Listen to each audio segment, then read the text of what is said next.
There's a concerning trend going on right now in the Holy War rivalry that I don't just dislike, I absolutely hate.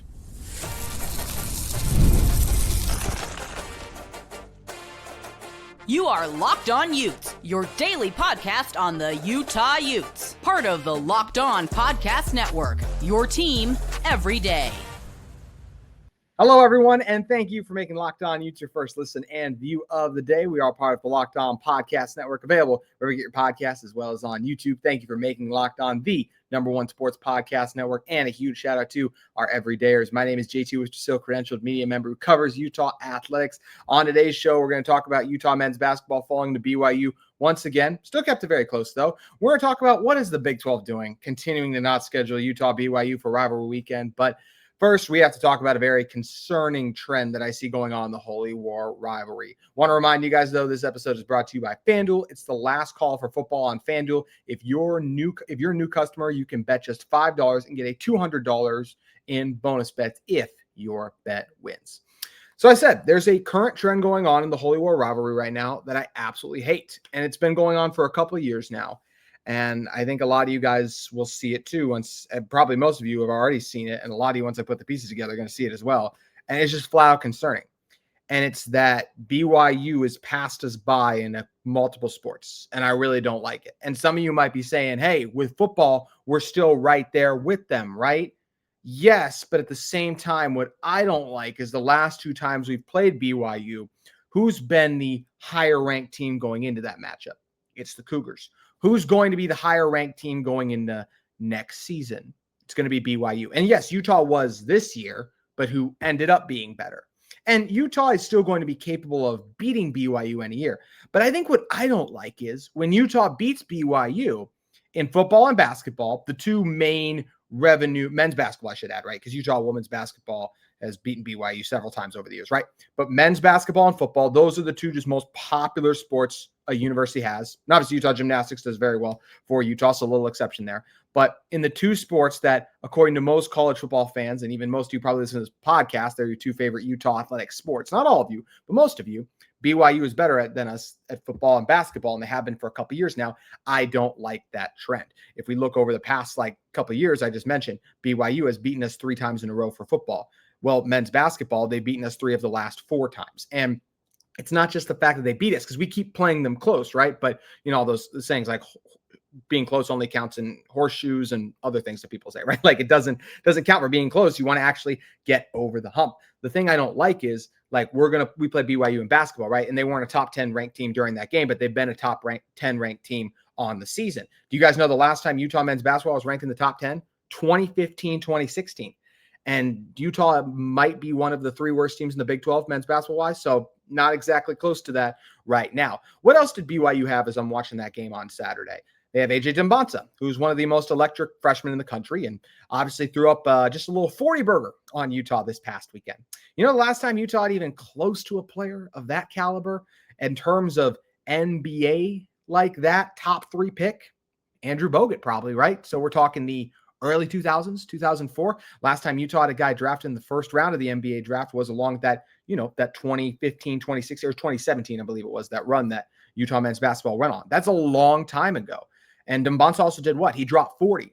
And I forgot that until I looked this up. Brandon Carlson, Utah Utes legend for recent, right? He did drop 40 a couple years ago for Utah, but he's just the third Ute to do so since the 96-97 season. So it's been a while since we've had Utah at that level. And what do we also know about BYU Utah? They're operating in different NIL stratospheres. Well, what am I talking about with that? Well, BYU's coming off a pretty dang good season, right? I'd imagine that there'd be a lot of the top NIL schools in the country that would be very interested in a lot of their players. Did we see a lot of BYU players enter the transfer portal? No, we didn't. They're one of the best retention teams, and they grabbed multiple P4 starters that I really like. You know what Utah did?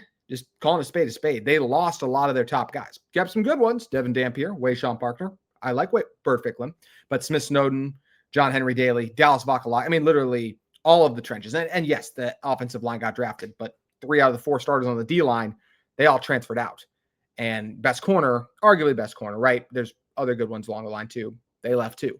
I don't like this trend that Utah lost a lot of their best guys. And This is just a fact. I've said it multiple times on this show now. They have brought in no proven P4 players. They have added players from a P4 program. They have yet to prove they can play at the P4 level. Several G5 guys I like and I think are ready to step up, but no surefire things based on success against other Power 4 programs. So all these things we're talking about is what BYU has and Utah doesn't. As I said, can Utah upset BYU? Yeah, both these men's basketball games were close for the large part of it. Obviously, the one in the Huntsman, a lot closer, nearly came down to the buzzer. This most recent one, Utah was in the game for a long time, although I don't know about you guys, and we'll talk about the game more at the end. I thought they were going to get blown out at the start when they couldn't make a shot. But it's the beauty of three ball, and Utah shot the three very well as they hit a couple threes, and they get themselves right back in the game as BYU's offense really struggled early on. But they didn't get over the hump, as we mentioned too. So we went 0 for 3 against BYU in men's basketball and football this year. Don't love that. And next year, BYU men's basketball going to be ranked ahead of us. Utah football probably going to be ranked behind a BYU team that returns just a ton. So it's just unfortunate that whenever we do go against a BYU, it's an upset. And it is that reminder, like as of right now, BYU is just, they are operating at a higher level than we are, like just in terms of winning the results on the field, right? It's frustrating. We're in the same conference as them, but they've been a top 4 team in the conference the last 2 years. We were this past year, but we also lost to them in football. We proved we could be right there with them, but going into that game, once again, we were not the favorites. We were the underdogs. And I don't like that. I want to be on equal footing with them. I don't want to have the Carson Ryans of the world. And obviously, Dallin Bentley was very good for Utah, the tight end, right? I don't want him to leave a Utah and go to a BYU. That's our direct rival. That's not good. And that was the guy who was supposed to be our starting tight end. Dallin Bentley did very well, but it's just things I don't like these trends. And I can't imagine I'm the only one here too. And like we mentioned for football, unfortunately, next year too, it feels like that it's going to be a very similar thing, right? Like when I look at Utah's schedule, I very think they could go 9-3, but it's hard for me to say that Utah football on paper right now with what they lost is better than what BYU football with how much they bring back. I want to go into a season and be like, oh, Utah's favored in this matchup. They should win. And yes, the game is at Rice-Eccles Stadium next year, so maybe that's where Utah will have an advantage, but we'll see because that BYU team just returned so much. Even though they lost to Jay Hill, they got a lot back. We know how much Utah lost as well too. So the biggest thing for all this, right, is like, how does Utah catch BYU? Well, hopefully it's a private equity deal. It hasn't officially gone through yet, but it sounds like is going to go through. Mark Harlan's bold plan that we hope is going to pay off and help put Utah back at amongst the top NIL earning schools, where when a lot of their top guys do well, we can keep them here rather than they go to another program and that more than likely has better NIL, just calling a spade, right? Everyone has their own reasons for transferring, but more than likely, that's a lot of the reason we see a lot of these guys go. So I just don't like this current trend of BYU being the higher ranked team in all these matchups, also winning these matchups and having the players the like of an AJ Dumbonsa who we don't have. Those are all things. BYU's recruiting class, they've got a lot of the top in-state guys. Utah did not, with Celeste Moa leaving too. And yes, the Kyle Whittingham departure made Utah look a little worse this offseason, but once again, like we're comparing what BYU's brought in versus what Utah's got in. And yeah, BYU hasn't had like a crazy number of transfer portal guys, but they've added some high impact guys to P4 level, and they haven't lost a lot, whereas Utah lost a lot. So I just don't love that. And hopefully this Utah athletic department can continue to try to put the NIL resources together, and just the development has to be there for this Utah team to try and catch up with BYU, because when we beat BYU some of these times, it's just great to beat them, right? But I don't want it to always be an upset. And right now, that's what it is in the two most money-driven sports, right? Football and basketball. So we'll see how it all shakes out from there. But one thing we talk about this Utah-BYU game, it's not going to be played on Rivalry Weekend once again. What is the Big 12 doing? We got to talk about it. This episode of Locked On Utes is brought to you by our friends at FanDuel Sportsbook. It's the last call for football on FanDuel. One final Sunday, one last kickoff. The final chance to get in on the action before the NFL season officially comes to a close. This is Super Bowl 60, and FanDuel is making sure you're right in the middle of it with a special offer just in time for the biggest game of the year. Whether you're backing the favorite, riding with the underdog, or building one last same-game parlay, this is the game everyone's been waiting for. This is where predictions turn into plays, stats turn into storylines, and every snap feels bigger. It's the perfect way to cap off a season and make the Super Bowl even more exciting from kickoff to the final whistle. If you're a new customer, bet just $5 and get $200 in bonus bets if you win. Make it count, because after the Super Bowl, the season's over. Last call for football on FanDuel, an official sportsbook partner of Super Bowl 60. You can visit FanDuel.com to get started. Also have men's basketball, NCAA, and NBA, NHL, MLB not too far off from starting up too. FanDuel is the place to be. You can head over to FanDuel Sportsbook today. Thank you again for making Locked On Utes your first listen and view of the day. A reminder to you guys, we do have our Everydayer Club going on. And what is the Everydayer Club, you might be asking? Well, it's an ad-free version of this podcast on audio, and it's an opportunity for you to join a Discord where you can interact with me, other Utah fans, other Big 12 hosts as well, too. We've been doing Q&As on there. Want to incorporate those in the show more soon moving forward. I've really enjoyed those conversations with you guys on the Discord. So if you're not signed up yet, make sure you go to lockedonutes.supercast.com to join the Locked On Utes Everydayer Club today.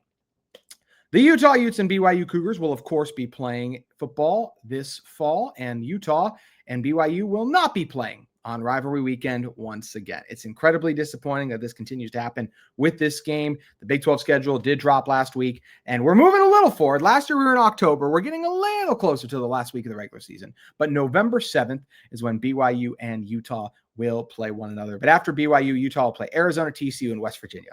More on the fact that it's West Virginia in a moment. I like the Mountaineers fans. That is when I think the last weekend of the season, I think rivalry. Utah and West Virginia played once last season, and obviously there's no built-up rivalry there over the past few seasons, where I'd almost rather play Colorado and Arizona. Like, even though I don't love those, there's some tradition there over the years. The Kansas game felt so meaningless last year. It's not what the last week of regular season football is supposed to be about. So I just feel like the Big 12 continues to miss the mark by not having this game on Rivalry Weekend. And I think if you were to ask Brett Yormark and a lot of the other people in the Big 12 office, they would say, well, we want this game to be the center of attention, and it's not going to be on Rivalry Weekend. And that's fair, right? The center of attention is the game. It's literally called the game. Ohio State, Michigan. That's the center of attention. And after that, it's probably the Iron Bowl, Alabama, Auburn, which surprisingly is usually a good game, even though Auburn's never ranked and Bama always has a playoff spot on the line, but it always comes down to the last couple of plays somehow. And it's a really good rivalry, right? But it is there is the game. And to me, then yeah, Alabama,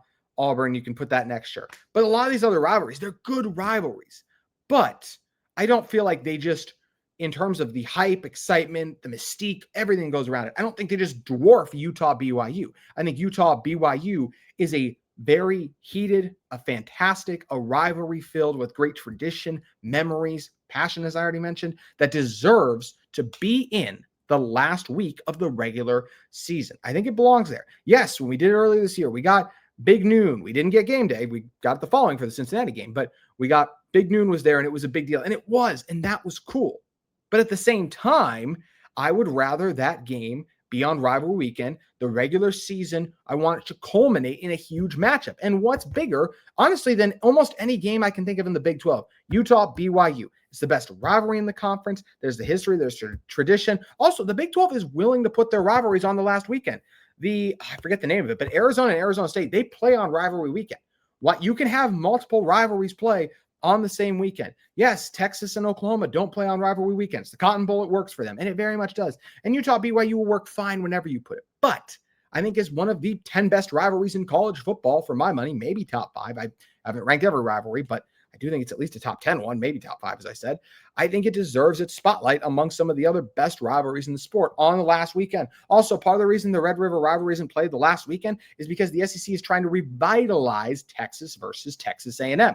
Pretty good game last year, too. Or not, I don't remember if the final score was close, but Texas ended up winning it. Either way, the best rivalry games, for the most part, are played on Rivalry Weekend. And I do think the Big 12 last year was forgotten because they did not have a marquee matchup the final week of the regular season. Utah-BYU, 2 of the 5 best football programs in the Big 12 year in and year out. It feels like that's the direction we're heading in. Maybe Utah will be more top 6, somewhere in that range. But either way, that's a big matchup and one that people would get excited about. It's the type of matchup that if it's in the certain right time window, could draw the most eyeballs. Maybe most is a lot, but I will say this, be the best game playing at that time. Unfortunately, the SEC on ESPN is going to draw the most eyeballs more than likely, right?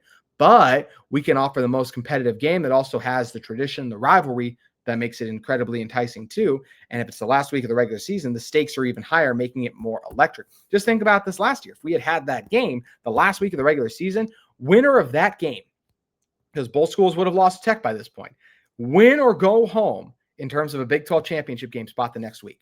That would be fantastic. That would have had more views than it had this past year on Fox. That game would have been epic, legendary. And for anyone who's saying, well, do we really want Utah-BYU to play the last weekend? Because what if there's a chance those two teams match up in Arlington the following weekend? I would love that personally. I would absolutely love look, I'm a guy, I love movies. I don't know about you guys. I love drama, all that stuff. I love football because it gives me the excitement, the physicality, drama, but I also like movies and TV shows for similar things, right? Action, drama, the theatrics, all of that. What's more dramatic than you just lost to this team? You like Utah or BYU, whoever just lost that game, but you're both in the Big 12 championship game. And then you got to go back just 1 week of film and play each other again.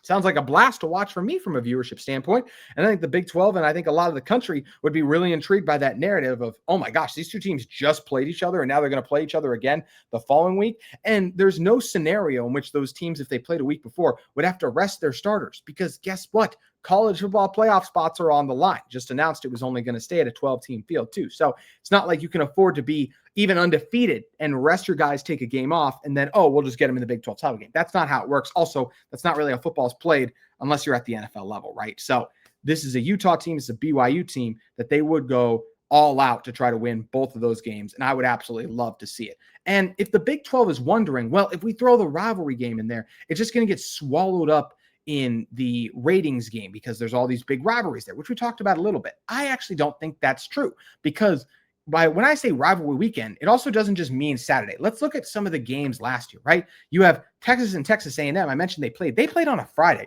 That's something I would love to have us do, right? Utah and BYU play on a Friday. This past year, the Utah-Kansas game was supposed to be played on ABC on Friday. Bad matchup between a Kansas team that wasn't ranked and a Utah team that looked really good. They flexed that for Mississippi State Ole Miss, which obviously had a ton of drama because of the whole Lane Kiffin thing. But could you imagine if that game was Utah-BYU? Draw a lot of eyeballs. And how great as well would it be if just like right after we have our Thanksgiving turkey, we get the very next day treated to the Holy War rivalry. I think it'd be absolutely epic too, right? So that's where almost any time on Friday, outside of like when Texas and A&M play, you could put the Utah-BYU game. But then even if we look at Saturday, right? Obviously, the Big 12 wouldn't put the game at noon. That'd be stupid because you're competing with the game.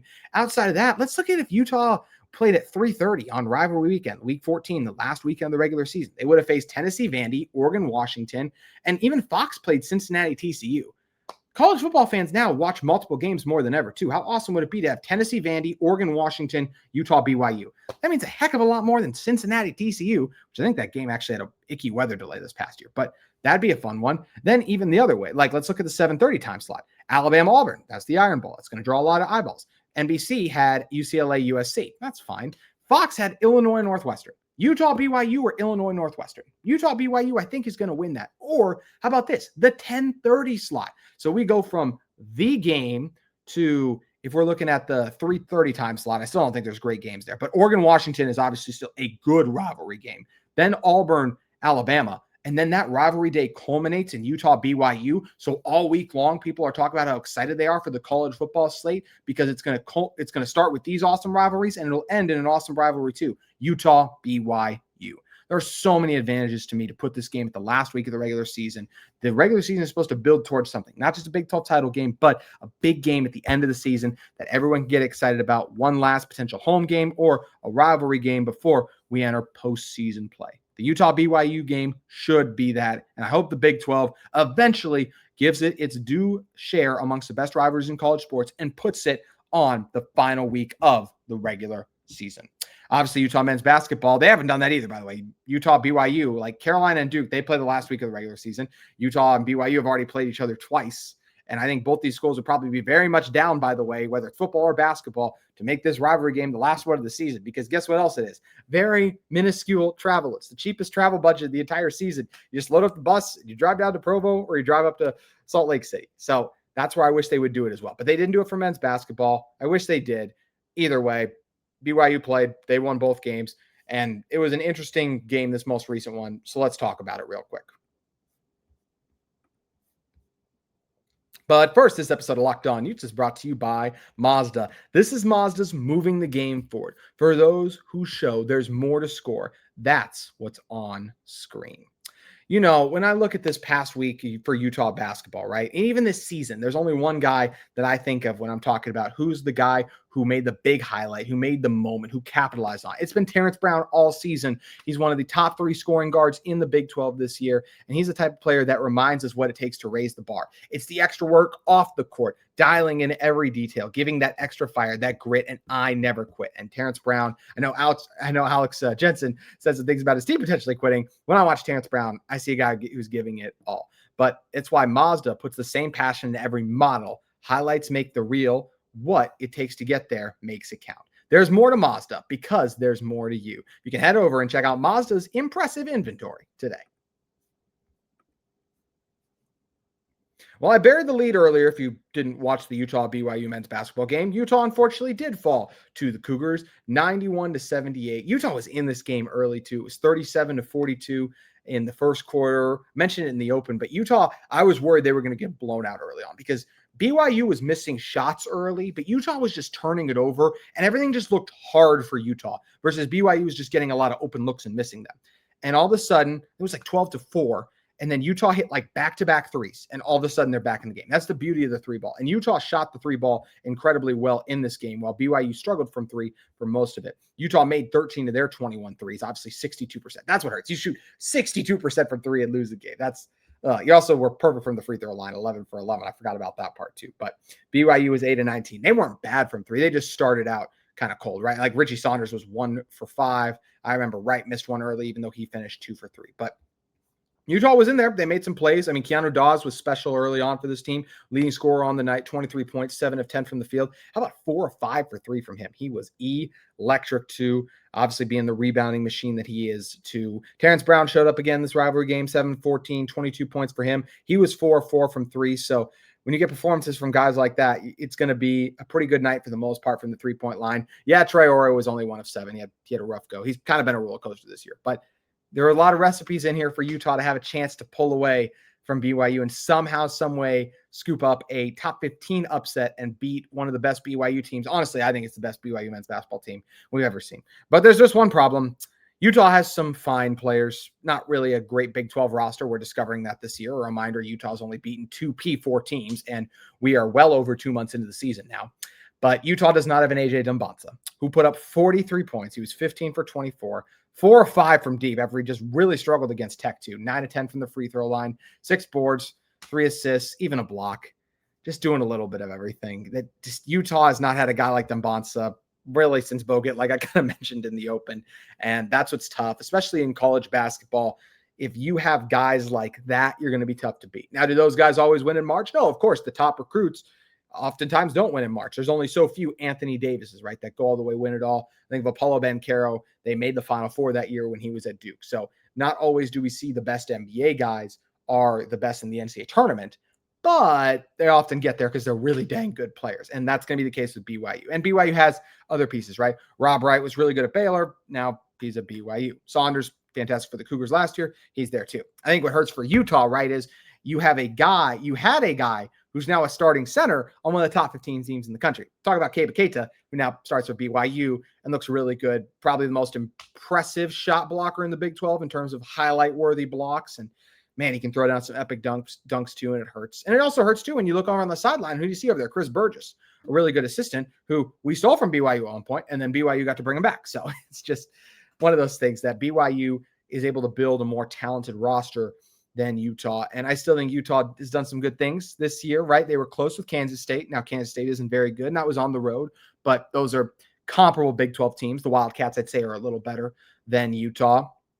It was big to beat TCU recently. That was our first Big 12 win of the year, and that's awesome. I said before, I don't know if this team gets more than 3 Big 12 wins. Love to be wrong. Just the Big 12 got better, and we pretty clearly, to me, either got worse or stayed the exact same. Like this team is what I'm encouraged by, I will say, though, is Alex Jensen, Chilius, the rest of the staff.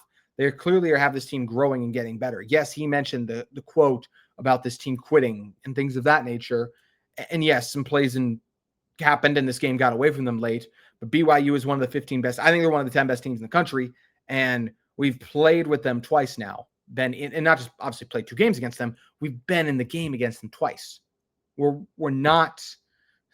far off from being that in terms of, can Utah be a top 15 team? No, because that requires you to consistently be great night in and night out. But the fact that we can play with them, not once but twice, does leave me encouraged. And I do think Alex Jensen does a good job. I think you're seeing the growth and development of this group even as the course of the season rolls on, right? It wasn't a perfect roster construction, and there's clearly issues. The lack of size continues to be a massive problem, but Terrence Brown, Don McHenry clearly proved they could play at the P4 level. Keanu Dawes was a priority to retain, and you see why, because he's able to make things happen frequently for this Utah team too. I see the growth. I see the development, even of some of the younger guys. This team is getting better, and this program long-term will be better because Alex Jensen is running it. It's just a long-year run, and it goes back to what we talked about. Utah is just not BYU right now, and that hurts when you're talking about your direct rival, but they are a top 15 team in the country. We haven't been that in a decade, and we're not close to being a top 15 team right now. So curious to see how the rest of the season goes for Utah men's basketball, but at the end of the day, I am encouraged by some of the recent progress, because I've said numerous times, I feel like it's going to be a long year for the Runnin' Utes, but the progress they're starting to show does have me encouraged. Just like I'm always encouraged when those of you who not just listen to the show, but make it to the very end of the show. Thank you guys so much. Please drop your thoughts in the comments below.